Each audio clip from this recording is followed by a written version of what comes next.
Oui, bonjour à tous, on va parler de tourisme ensemble. Alors, de quel tourisme? C'est bien là la question. Le secteur est en pleine mutation, très impacté par la crise sanitaire que nous sommes en train de traverser. Il va y avoir des changements. On parle déjà d'un tourisme plus solidaire, plus écologique, plus local. Pour en parler avec nous ce matin, des professionnels du tourisme. Alors Lionel Abasque, bonjour. À quoi va ressembler le tourisme de demain? Le voyage de demain redonnera tout son sens au terme voyageur plutôt que touriste. Je pense que les voyageurs de demain seront beaucoup plus attentifs à l'empreinte écologique, notamment au niveau de l'aérien. On voyagera moins, mais plus longtemps. Le tourisme sera aussi beaucoup plus attentif aux retombées locales. Avec cette prise de conscience de ce qui nous arrive, on sera moins dans la consommation du voyage, mais plutôt dans l'appréciation du voyage par essence. Qu'est-ce qui fait que ça va vraiment basculer vers ce type de tourisme qui existe déjà mais à petite échelle? Quand on voit que des habitants qui habitent Venise n'en pouvaient plus de ce surtourisme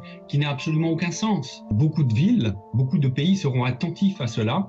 Et quand on sait que l'objectif mondial est de passer de 1,3 milliard de touristes à 2,6 millions dans les 10 ans, c'est abscon. On n'y arrivera pas. Donc il faudra trouver une autre manière de voyager.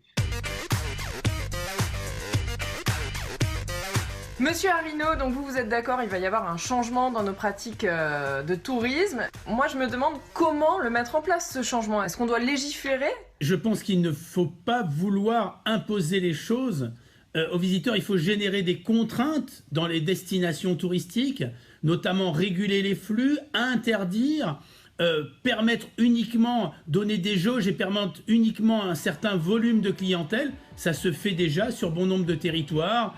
À Dubrovnik, en Italie, sur les Cinque Terre, où ils décident à un moment donné que seuls les clients qui ont un hébergement touristique pourront rester passer la nuit. Quant aux autres, on aura certainement des systèmes de péage pour des destinations très fortement fréquentées. L'été arrive, on va très certainement passer nos vacances en France. Alors, est-ce que vous avez des conseils à donner à nos téléspectateurs?